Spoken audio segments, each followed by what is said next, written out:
지난주에 우리가 했던 얘기 잠깐 리뷰하고 또 시작을 해보면, 지난주에 정신분석에 대해서 갈등이론이라고 얘기를 해드렸습니다. 그 갈등이론의 그 가운데 어떤 생각이 있냐면, 이제 죽음의 본능과 생의 본능. 죽음의 본능은 이제 공격성이라고 얘기해드렸죠. 그리고 생의 본능은 리비도라고 얘기를 해드렸고, 그래서 이 두 마음은 반대 마음이죠. 하나는 살려고 하는 마음이고, 하나는 죽으려고 하는 마음이고, 이건 정반대잖아요. 마치 햇빛과 또는 이제 그림자, 혹은 이제 빛과 어두움처럼 완전히 정반대에 있는 것들이잖아요. 그런 정반대의 것이 우리 안에 들어있다. 인간 안에 들어있다.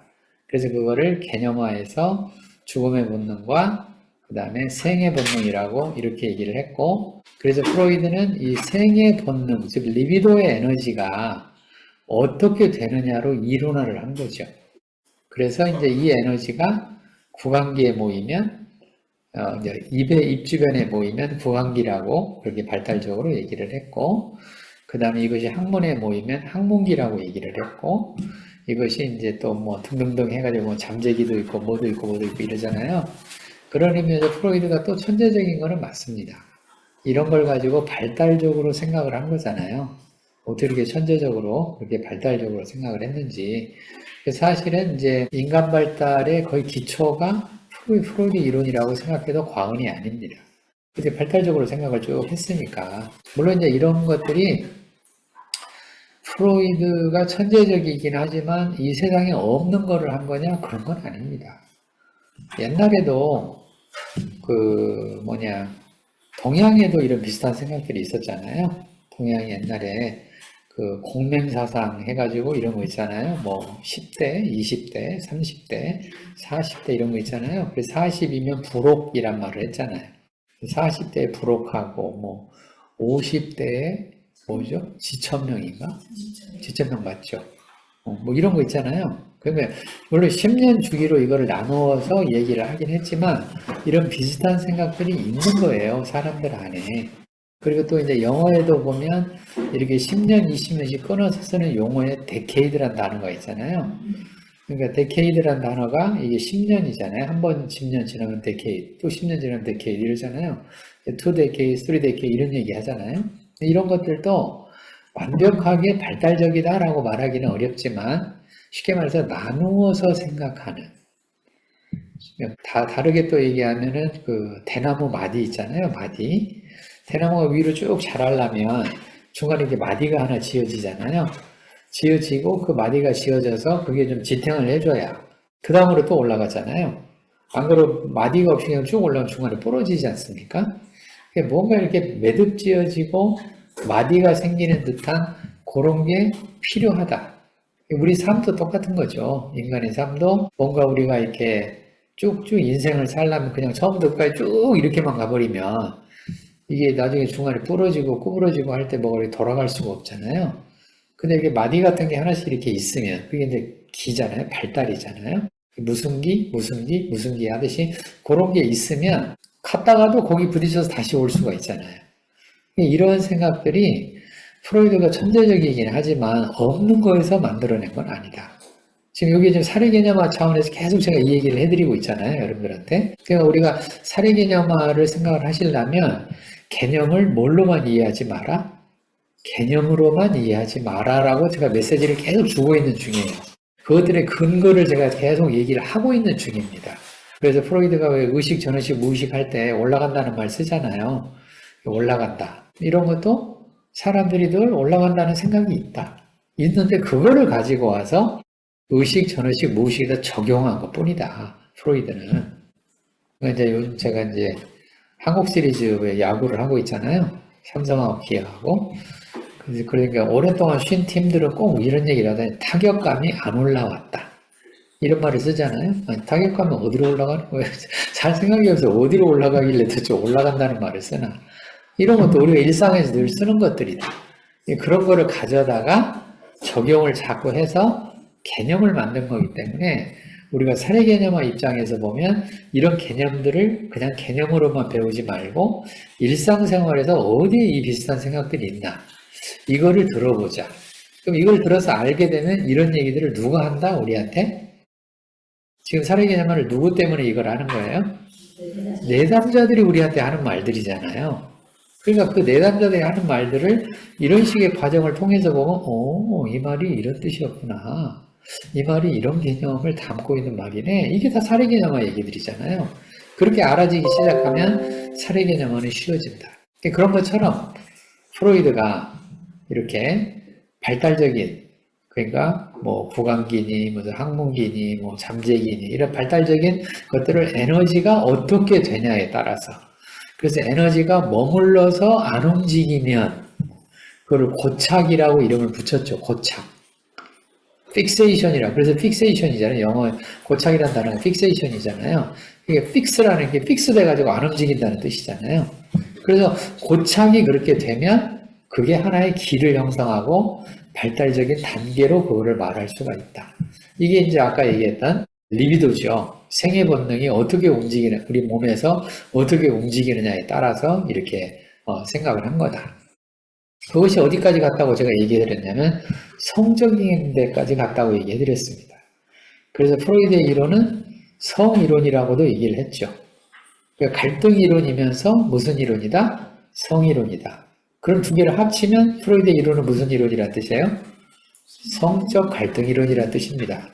그렇죠. 프로이드의 이론은 성적 갈등 이론이에요. 그러니까 성적인 데는 잘 맞는다고 제가 얘기해드렸잖아요.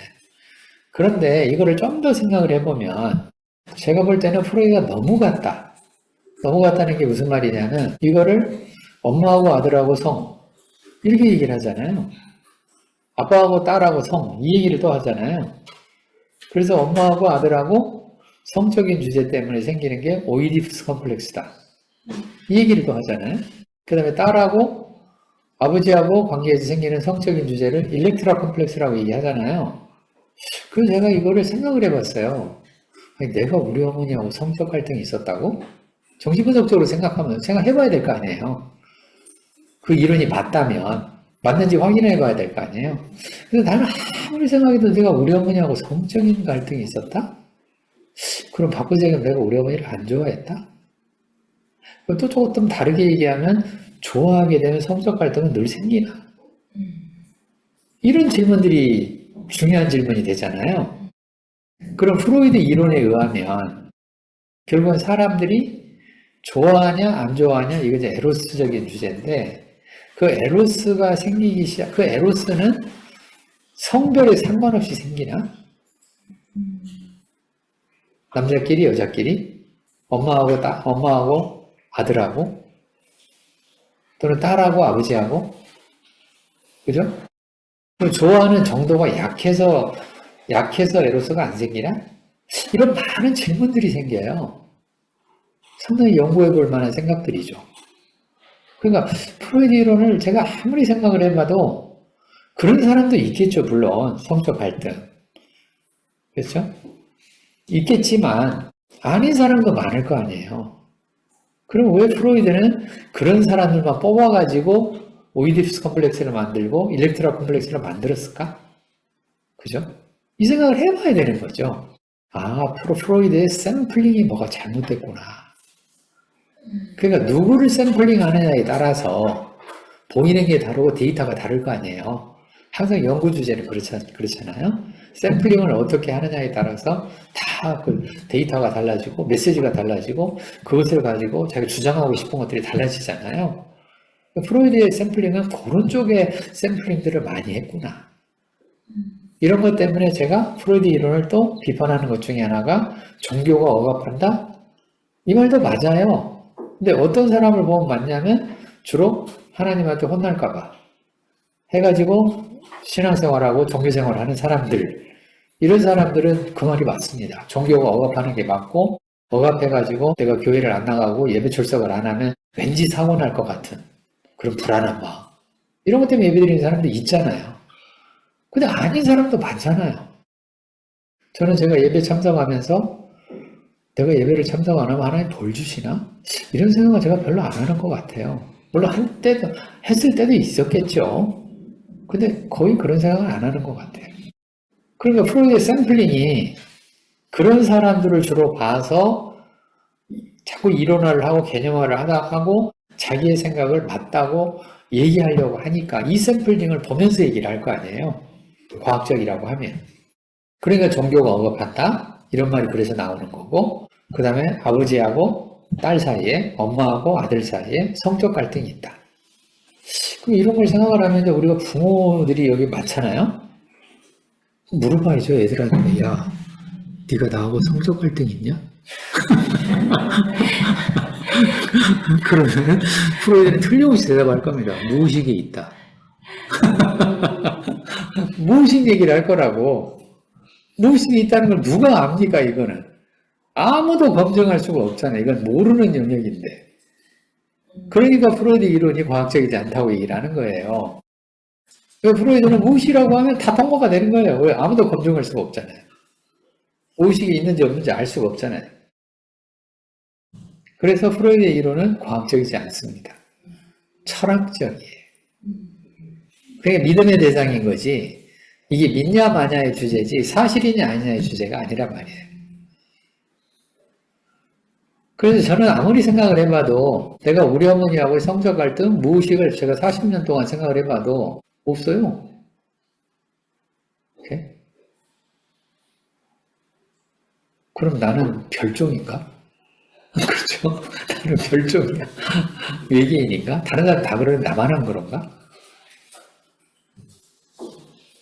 아마도 이런 비슷한 고민을 융이 했던 것 같아요.